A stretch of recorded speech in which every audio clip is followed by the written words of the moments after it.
सर्वप्रथम त कुरा आउँछ यो भिजिट मधेस नेपाल अभियान के हो भनेर। यसमा बुझ्नुपर्ने कुरा के छ भने समृद्ध नेपाल जुन हामीले एउटा अभियान हाम्रो मन मस्तिष्कमा छरिएको छ त्यसको 3टा मात्र स्तम्भ छ हाम्रो देशको लागि। सबभन्दा पहिला नै आउँछ कृषि, किनभने हामी कृषि प्रधान देश पनि हो भन्नमा आउँछ, तर वास्तविकता फरक छ।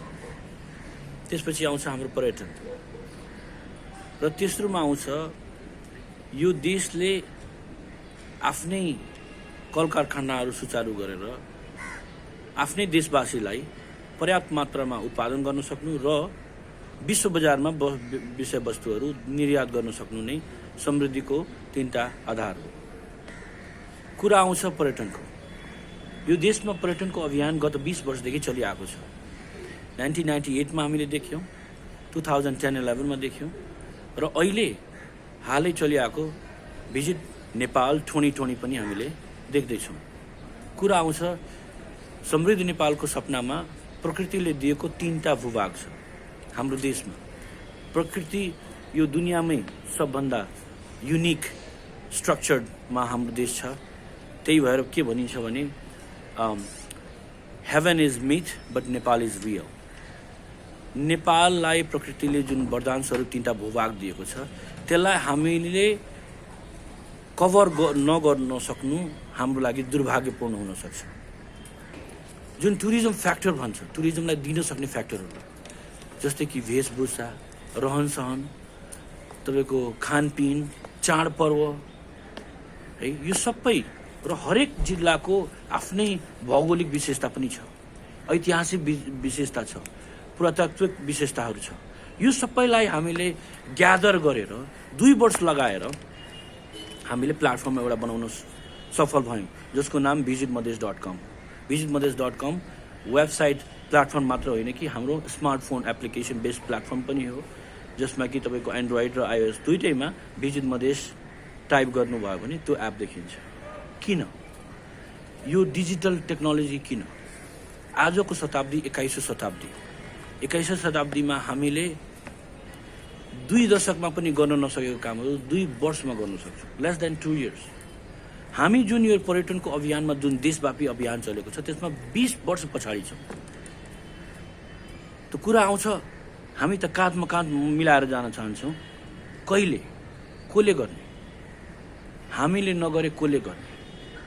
हामी तराईवासीहरू है, हामीले हाम्रो जिल्ला नघुमाए, लोकल कुरालाई विश्व सामने परिचय नदिए कसले दिने त?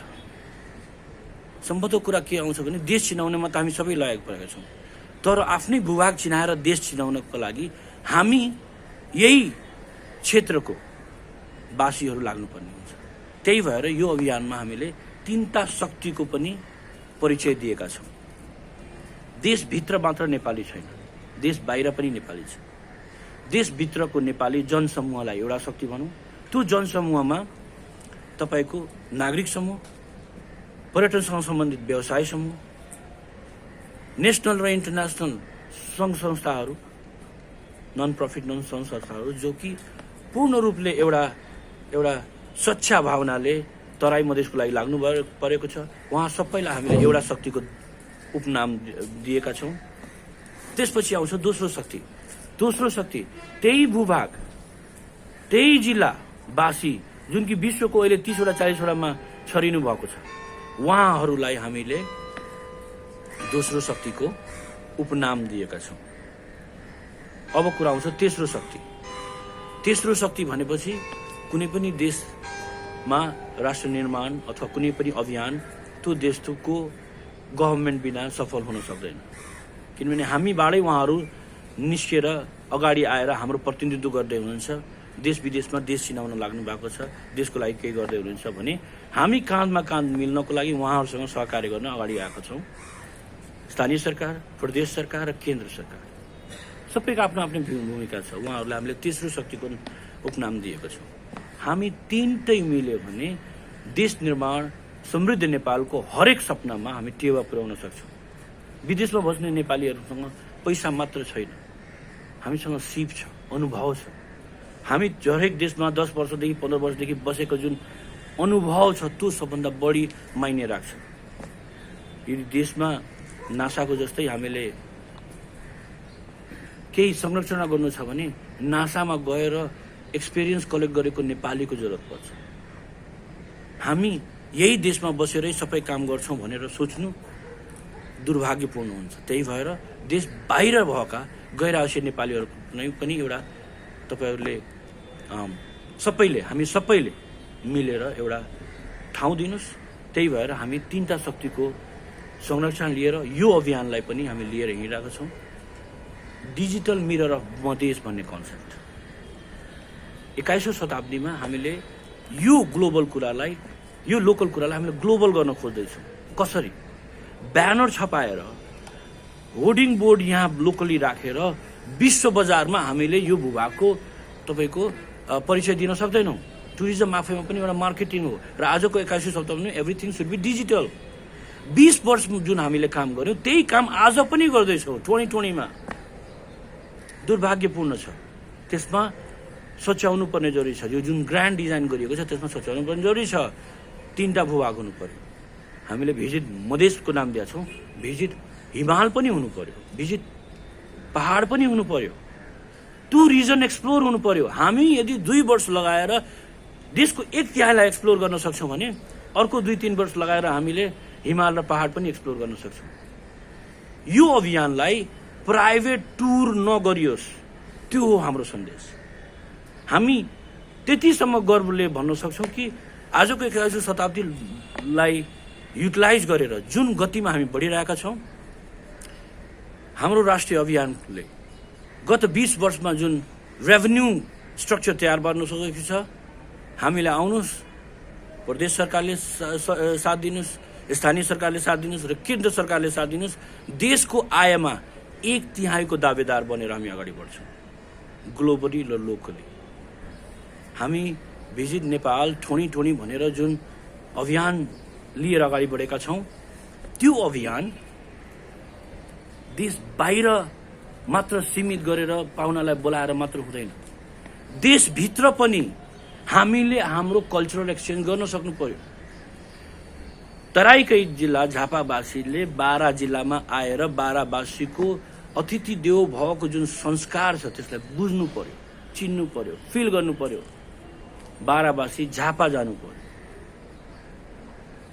तपाईँको बाँके बर्दियावासी आउनु पर्यो, धनुषा आउनु पर्यो। तब एउटा रूपमा यो भूभागले पूर्णता पाउँछ। हामी गर्वले यो भूभागको परिचय लोकललाई ग्लोबल रूपमा दिन सक्छौँ। कुरा आउँछ हामी साँच्चीकै केही नयाँ गर्दैछौँ त? डेफिनेटली पनि we are not trying to reinvent the wheel. पाङ्ग्राको आविष्कार भइसकेको छ। हामी के गर्न चाहिरहेछौँ भने यो देशमा पर्यटनको एउटा जुन अभियान छ, विकासै भनौँ, भएको छ, पूर्णता लिएको छैन, त्यो अर्कै कुरा हो। तर त्यही कन्सेप्टलाई हिमालमा भएको कुराहरूलाई जुन कुराले पूर्णता पाएको छ, एउटा रेकग्निसन पाएको छ, त्यो कन्सेप्टलाई हामी तराईमा ल्याउँ। पहाडमा भएको कन्सेप्टलाई तराईमा ल्याउँ। पहाड र हिमालमा जुन किसिमको अभियान चलेको छ टुरिज्ममा, जुन एनजिओ आइओएनजिओहरू एकदम अहोरात दिनरात कार्य गरेर लाग्नु भएको छ, उहाँहरूलाई हामी तराईमा पनि इन्भाइट गर्न चाहन्छौँ। यो देश 3टा भूभागको देश हो। कसैले पनि अन्यथा लिनु पर्दैन। हामी यो भूभागलाई पनि चिनाएर नेपाल चिनाउन चाहन्छौँ र त्यसैको ग्लोबल रूपमा मैले प्रतिनिधित्व गर्दैछु। हामीले जुन तपाईँको 22-23 दिन लगाएर तपाईँको झापादेखि कञ्चनपुर कैलालीसम्मको जुन हामीले टुर गऱ्यौँ, त्यसको उद्देश्य के थियो? त्यसको उद्देश्य एउटा मात्र थियो कि जुन राष्ट्र अभियान जुन 2020 भनेर चलिएको छ, त्यसमा तराई मधेस 20 वर्षदेखि उपेक्षित थियो, गाभिएको थिएन। हामी नागरिक तहबाट यो अभियानलाई माथि लिएर आएको छौँ। यसमा कुनै एनजिओ आइएनजिओ को फन्डिङ भएर चलेको होइन। यो अभियान नागरिकबाट माथि उठेको छ। त्यही भएर हरेक जिल्लामा हाम्रा साथीहरू, भोलिन्टियर साथीहरू, कोर्डिनेटरहरू, उहाँहरू आफैले संयोजकहरू खोजेर यो अभियानलाई एउटा पूर्णता दिनको लागि पर्नु भएको छ। हरेक जिल्लाको तपाईँले हाम्रो फेसबुकको पेज मार्फत तपाईँले हरेकको लाइभ तपाईँले भिडियो हेर्न सक्नुहुन्छ, पिक्चर्सहरू हेर्न सक्नुहुन्छ, जुन किसिमको एक्साइटमेन्ट त्यहाँ देखिन्छ। अब हामी लागि परेका छौँ, यसलाई गर्छु नै। फेरि पनि म भन्दैछु, 3टा शक्ति ट्राइल्याटरल कोलाबोरेसन हो यो। कुनै पनि 2टा पक्षले मिलेर हुने भएको भए भइसक्थ्यो। त्यही भएर हामीले 3टा शक्ति स्थानीय, त्यसपछि देश बाहिर भएका गैर आवश्यक र 3 तहको सरकारसँग मिलेर काँधमा काँध मिलेर हामीले यो अभियानलाई अगाडि ल्याएका छौँ। यो अभियानको अर्को ठुलो लक्ष्य के हो भने हाम्रो देश नेपालमा जुन अहिले राष्ट्रिय स्तरमा अभियान चलिरहेको छ, त्यसलाई हामीले लोकली केही गर्न सकेका छैनौँ। इन्टर्नल टुरिज्म प्रमोट गर्नु पर्यो। अनि इन्टर्नल टुरिज्ममा पनि के गर्नु पर्यो भने जुन कल्चरल एक्सचेन्जको कुरा गरेर त्यो गर्नु पर्यो। र त्यसमा मोस्ट इम्पोर्टेन्ट कुरा के छ भने एक्सप्लोर गर्नु पर्यो, सँगसँगै टुरिज्मलाई इन्डस्ट्रियलाइज गर्नु पर्यो। तपाईँ यति गर्नुहोस् कि हामीले इन्डस्ट्रियलाइज अन्तर्गत हामीले के गरेका छौँ भने पर्यटनलाई हामीले जुन हाम्रो स्ट्रक्चर बनाएका छौँ, जुन हाम्रो प्राइभेट बिजनेसेसहरूसँग हाम्रो पार्टनरहरूसँग हामीले त्यसमा तपाईँको सबभन्दा टपमा ट्राभल एन्ड टुर पार्टनर राखेका छौँ।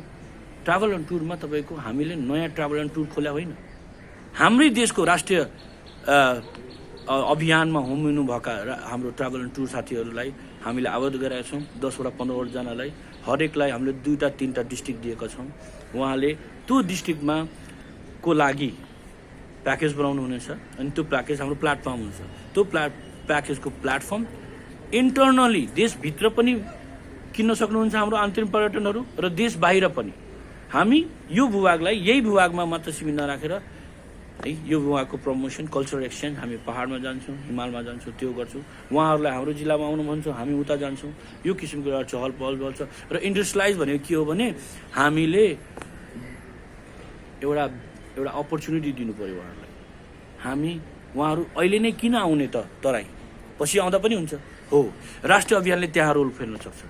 यो भिजिट नेपाल 2020 जुन भन्दैछौँ हामीले, फेरि पनि अर्को 5 वर्ष आउला, पछि आउला, 10 वर्ष पछि आउला।